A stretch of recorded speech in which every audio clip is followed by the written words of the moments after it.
This is the brand new McLaren W1 hypercar. It's the most powerful and quickest accelerating road car McLaren has ever made. And it's the successor to the legendary P1, which means this new car is part of the next generation of Holy Trinity hypercars.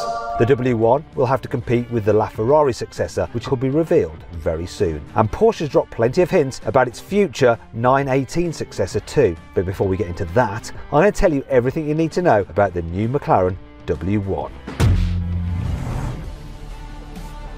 Launching a new flagship hypercar is tricky, and I'm not sure McLaren has got it right with the W1. The side profile looks like a two-tone Senna without the rear wing, and the front looks like a mix between the limited edition Speedtail and the rare as rocking horse McLaren Sabre. There are a few nods to the P1, such as the way the brake lights wrap around the rear bodywork. But overall, this car doesn't have the same wow factor as McLaren's first hybrid car did when it arrived back in 2012. But what do you think? Do you agree with me? Please have your say in the comment section. I really want to see what you all think. McLaren has developed a completely new V8 engine for the W1, and it sounds like it's going to be an absolute banger. Not a banger as in it's going to blow up. You get the idea. It has the same 4-litre displacement as in previous McLarens, but it has fancy new internals that help it rev to 9,200 RPM. That's 700 RPM higher than the P1 could manage, and only 50 RPM shy of the naturally aspirated V12 in a LaFerrari. Previously, the most powerful engine in a road-going McLaren was the 835 horsepower V8 in the Sabre. This new engine cranks out 928 horsepower. However, the biggest difference between the W1 and other recent V8 McLarens is that this car comes with a hybrid system. Excluding the engine, the hybrid system produces 347 horsepower. With the motor and engine combined, this car produces a total maximum power output of 1,275 horsepower and 1,340 newton meters of torque. That's almost 360 horsepower more than you got in the old McLaren P1, and it's 440 newton meters more torque. But things are about to get even crazier, because the new W1 hypercar is rear-wheel drive only. So it's completely different from other 1,000 horsepower plus cars like the Ferrari SF90 and Lamborghini Revuelto, which all use all-wheel drive to manage their power. Why on earth has McLaren done this? Well, it's because all McLaren owners are just harder than any Ferrari or Lamborghini owner and don't need all-wheel drive. That's just nonsense, obviously. It's because the W1 is all about lightness. It only weighs 1,399 kilograms dry. That's 171 kilograms less than a Ferrari SF90, and it's 373 kilograms less than a Lamborghini Revuelto. This means the W1 has a power-to-weight ratio of 911 horsepower per tonne. Surely that number is trademarked by another performance brand. Anyway, for comparison, the SF90 has a power-to-weight ratio of 637 horsepower per tonne, and the Revuelto 573 horsepower per tonne. You'll recognise some of the W1's weight-saving measures from other cars, but McLaren has some new tricks up its sleeve, such as 3D printed components and Formula 1 style inboard front suspension, which removes the need for a heavy metal subframe. McLaren has also done something pretty weird with the W1 seats to save weight, although I've actually seen this before. Only in a Ford. Brother, No, I'm not talking about a Fiesta, I'm talking about the Ford GT. That car has fixed seats and movable pedals to help save weight and optimise the car's centre of gravity. McLaren has done a similar thing with the W1, and the whole chassis can be made 7 centimetres shorter, and a shorter chassis means less weight. But that's not the only weird thing about the interior. Many of the car switches are fitted to the roof rather than the centre console, so just like in a private jet, which you'll probably also own if you can afford one of these new W1s. More on the price in a bit.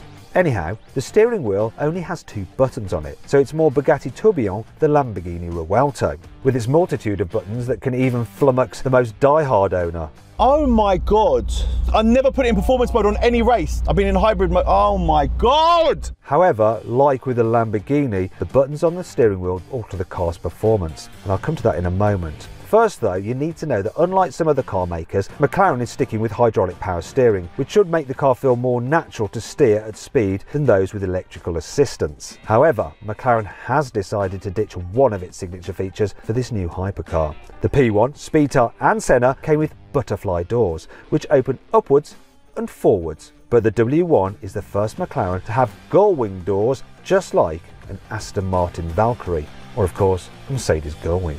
These have been designed to help improve the airflow down the side of the car, and they're just one example of some simply bonkers aerodynamics on the new W1. But before we get into those, I'm going to give you some of the performance figures because I know you've been waiting for them. McLaren says the W1 will accelerate from 0 to 60 miles an hour in 2.7 seconds. That's a tenth of a second quicker than the P1 managed it in. However, it is 0.2 of a second slower than a Ferrari SF90 can do. Now this isn't a big surprise given that the McLaren is rear-wheel drive and the Ferrari is all-wheel drive. But once the McLaren gets going, its performance is truly insane. It'll accelerate from 0 to 124 miles an hour in 5.8 seconds, which is almost a second quicker than the Ferrari SF90 can do it in. And it accelerates from 0 to 186 miles an hour in less than 12.7 seconds, which is quicker than a Bugatti Chiron. At some point though, the Chiron will come past it because the W1 tops out at 217 miles an hour. But that's quick enough for most people in a straight line. And anyway, this car is all about the corners. In fact, the new McLaren W1 can lap Nardo's handling circuit a whole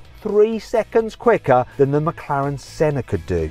And that's already considered one of the most capable track-focused road cars ever. So how has McLaren managed this? Well, the secret ingredient is clever aerodynamics, such as the Formula 1 inspired ground effect system. This sucks the car down onto the road, giving you more grip without producing much drag. There's also an absolutely massive rear wing. This usually lies flat against the engine cover, but it can slide upwards and backwards by up to 30 centimeters when you stick the car in race mode. In its most aggressive setting, the rear wing produces 650 kilograms of downforce, while the front spoiler, which is mostly hidden, can add another 350 kilograms for a total of 1,000 kilograms of downforce at 174 miles an hour. These aerodynamic surfaces are adjustable, and this is where those two steering wheel buttons come into play. One of them is the hybrid boost button. This overrides the car's Grand Prix and Sprint modes to give you maximum power from the engine and motor for brief periods. The other button is the drag reduction system. This works just like on a Formula 1 car by moving all the adjustable wings into their low drag modes to improve straight line acceleration. With the DRS engaged, the W1 produces 20% less drag than a McLaren Senna. Hit both of these buttons at the same time and that's how you unlock the W1's insane Bugatti beating mid-range acceleration. So, how much does all this cost? Well, in the UK, the McLaren W1 starts from £2 million after tax. However, every single one of the 399 McLaren W1s which will be built have already been allocated to customers. So if your name isn't on the list already, you might have to wait another 12 years for the next hybrid McLaren hypercar. Or you could switch teams and go for something with a Porsche or a Ferrari badge instead. Well, so long as you bought enough of their cars in the past, otherwise you can forget about that too. And that brings us on to the other future Holy Trinity hypercars. So Porsche has already teased a successor for the 918 Spyder in the form of the Mission X concept. This was supposedly powered by electric motors, with the aim of being the quickest road legal car around the Nürburgring Nordschleife. Unlike many other concepts, Porsche hasn't ruled out building a production version. It even said that if the Mission X goes into series production, then it should have a power to weight ratio of roughly 1 horsepower per kilogram and produce more downforce than a 911 GT3 RS. Sorry about the accent, Porsche.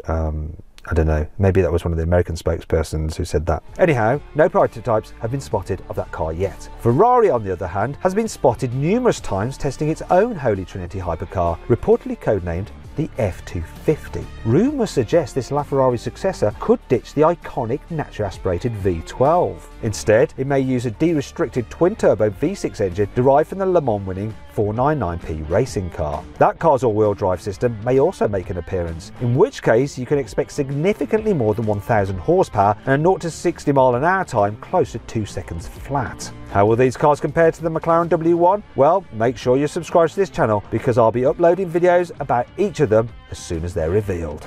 I hope you enjoyed the video. If you did, give it a like. Let me know what you think of it in the comments below. Click on the video windows for some more videos and on the carwow logo to see how much you can save on your next car. Thanks for watching.